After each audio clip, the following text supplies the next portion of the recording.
What is the best way to support a new associate doctor in the practice? Also, how to get them to best learn the systems in the practice? A really good question. So I literally answer this one once a week, not for lack of videos explaining it. But the best way to onboard an associate, whether they are a new associate, like new grad, experienced dentist, whatever, there is literally only one way to do this right. Everything else you will screw up. You won't figure it out till later, but it will not be what you want. So if I'm the primary dentist, we'll set this up a little bit. If I'm the primary dentist and I've got a full practice and I'm bursting with patients and I need an associate because I'm like running my tail off, the worst thing you can do is to bring an associate in and take a day off and say, hey, you've got Thursday, have fun. Totally screwed, okay? It will not go the way you think. You want to make sure that your systems are dialed in first, that your team has systems for scale, because if you turn up the heat on poor systems, they just melt. You can't handle, the systems can't handle, if you have weak systems or you have systems for one dentist practice, then the two dentist practice is now incompatible to a large degree. You're going to see the wheels fall off. You need to have a system for scale, okay? Yeah, we just went through this in our own business, right? Yeah. We had a great system for this many clients. Now we need to have this many clients. We need to be able to handle those people because that's just where we are. We need a totally new system on the back end of how we do things. And we spent 3 months building out a really cool system. Yeah. But so it took energy, it took time, it took money to buy stuff. We needed software, we needed systems, but it's going to be fine.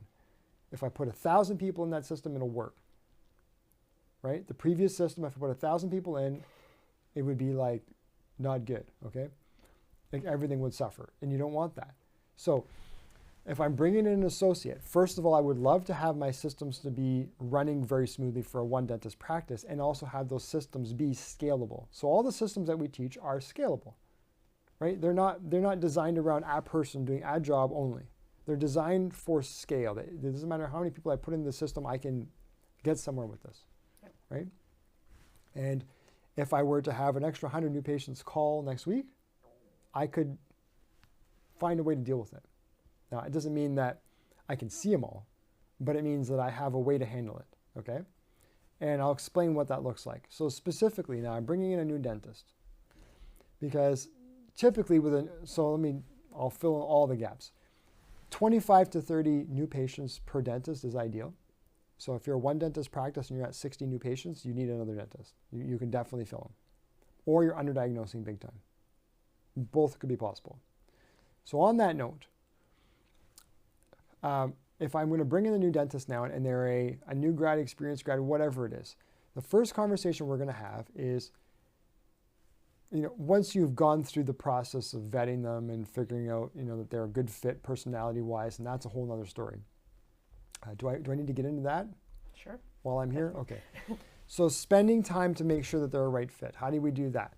Bring them into the office for a day. It's what I always did. Half a day with me, follow me. You're glued to my hip. What am I looking for? Do they have a good personality? Do they ask good questions? Do they ask stupid questions in front of a patient that a professional should know better? Or do they understand that this patient is having an experience that maybe they don't need to ask specifically about the gauge of the needle that I'm using when I'm freezing them? Like, I'm looking for those kind of things. Like, does this person have common sense what I would consider common sense, right? Do they kind of have something I can work with, right? And then I'm also showing them by example what I do and what I expect, right? What kind of experience, how the patients are treated, what my expectations are for each appointment, and so on.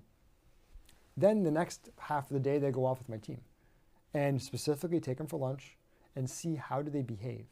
How do they treat the server? How do they, what kind of conversation do they engage in? Do they ever gossip? Do they ask gossipy questions? Do they ask good questions? Kind of vet them again, right? If we decide we get to a point we negotiate a contract, the person's coming on, that's great. First order of business is, okay, now spend your first day with me. I will show you what I do. I know you know how to do a filling. and you know how to freeze a patient. That's great. But our patients are used to the way I do it, and I want them to accept you. You see what I'm doing? What I'm saying is I want you to do it the way I do it, because otherwise you're going to screw up the systems and the patients are going to have an off-brand experience, because I've spent the time and the energy to get this right. But I'm spinning it in a way that the dentist will see that it's for their benefit. Okay? I'm not doing anything nefarious here. I'm trying to make sure that they're successful in my practice. Because truthfully, the whole patient base they're coming to the office because they trust what we do, they trust the process, they know what I do, they know that it is consistent, and it needs to stay that way. If they have a totally messed up experience with the associate, they will either complain, never see that associate again, or never come back. You have to be careful with that. Now, when you get to that point, you tell them, okay, great. You spend a day with me. We're also going to have a meeting every Wednesday morning, whatever you want. I did it Wednesday mornings at, 7:30 or 8 o'clock. Patients weren't, we just bumped the first patient till 9. Okay, so we could spend 45 minutes talking about whatever needed to be talked about. In the beginning, it's making sure that a new patient is worth the same in your hands as it is in their hands. Because they're going to see stuff and decide to watch it, whereas you're going to see stuff and decide to do it because of a difference in philosophy or a difference in clinical experience. And you need to standardize all that stuff, because otherwise they're going to need not 30 new patients, but 70 new patients to fill their schedule, and that's crazy. And then what happens is after you do the hygiene checks, you're like, holy cow, there's all this stuff that we didn't do, all this treatment. Well, how are you going to tell them that they need to do it? The dentist that you saw, that you hired, didn't catch it? So you're screwed. You can't touch that stuff for years, because then it's like you look foolish, right? So you have to standardize that right out of the gate. Standardize a new patient exam right out of the gate, okay? From there, then it's just having that regular meeting. So you're going to look at, okay, what new patient exams did you do this week? Let's take a look at some of them. Here's what you saw. Here's what I see. Oh, how does that work? I never thought of that. Okay, well, you have those discussions, right? And after about 6 months, you're talking about real estate investments. Like, you're done with that. But if you don't put that time in, it's going to be the most frustrating experience you ever had. And if they leave, they leave. But the time that they were there, they didn't create a mess. What about hygiene exams? Yeah, you should do each other's hygiene exams. That's okay. But whatever treatment you find goes back to the dentist, the primary dentist, okay? Don't have a clinic where it's like a revolving door. Like whoever sees it, like everyone's out to kill what they eat. Don't do that, because the patient's going to, what if I do or my associate, my brand new associate, does a hygiene check for me and finds 9 fillings that need to be replaced that I said were fine 6 months ago? Well, either I didn't see it, they're too aggressive, or I don't know. You destroy trust with the patient, right? So you have to have that understanding of, okay, if I do a hygiene check for your patient, I'm going to go with what the hygienist recommends, and anything else I'm going to mind my own business, because I want to keep trust. And then the dentist of record is going to do that treatment. Okay? That's the system that I would use. And now this comes back to the hygiene system, right? So again, you got to go through our hygiene process, hygiene workshop, and the hygiene system in the platform. Those are critical things, because if you don't have those things standardized and nailed down and everyone understands and has all the visual aids they need to plan and so on, then you're going to have trouble there. You're going to stumble. Okay, but that system makes it so simple for scale. And can you have that system, by the way, for one dentist? Absolutely. Because it makes one dentist able to see a lot more patients in a day. And if you add a second dentist, no problem, right?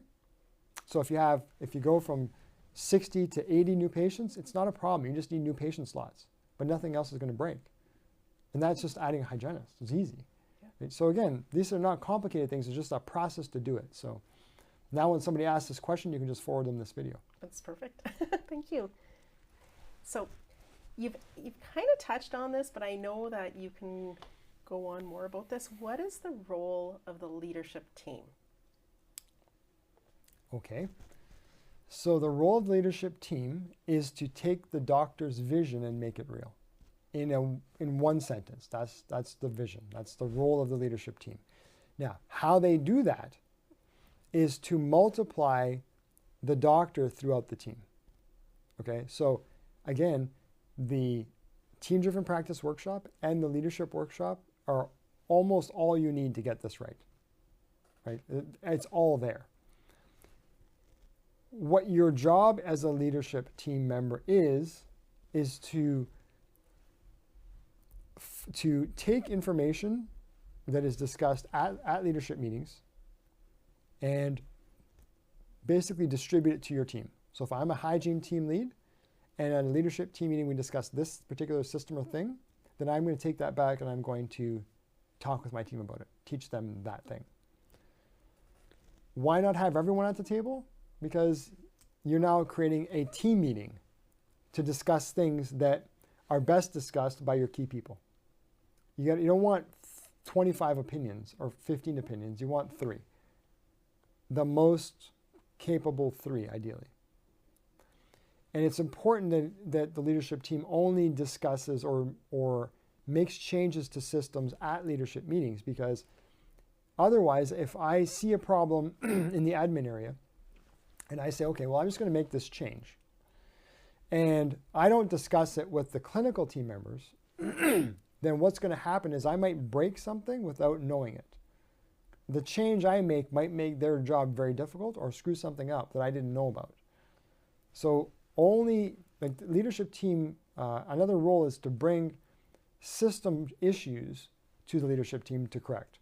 Okay, we're having this problem with the system. This is what's happening. This is falling through the cracks, whatever. Here's the solution I'm proposing. What do you think? If everyone says, yes, that's a great idea, then you do it. So their job is systems diagnosis. So far we've got multiply the doctor through the team, like continue to convey the vision, systems diagnosis, training of new employees is huge. So use your training process to bring on the newest employee in your team. But HR is out. They're not managers. They're not police. They're not, there's none of that. They're also role models, by the way, though, which is huge. Again, back to the leadership workshop. The goal of your leadership team is to grow their leadership ability, right? And have an understanding that they're a role model for the rest of their team. If they're not modeling the kind of team that they want to have, then they're going to have what they're modeling, basically. Back to the previous question about the dysfunctional team, if you've got a couple people that are squabbling all the time, then we bring new people into that, and they're either going to quit or they're going to squabble too. Like, that's just what we do here, right? So you have to be really careful with your team leads on that regard. I can go off, we got a whole workshop on this, right? So is there anything specific that you want me to touch on, or is that? You did. That covers it? Yeah, Okay. it definitely covered it.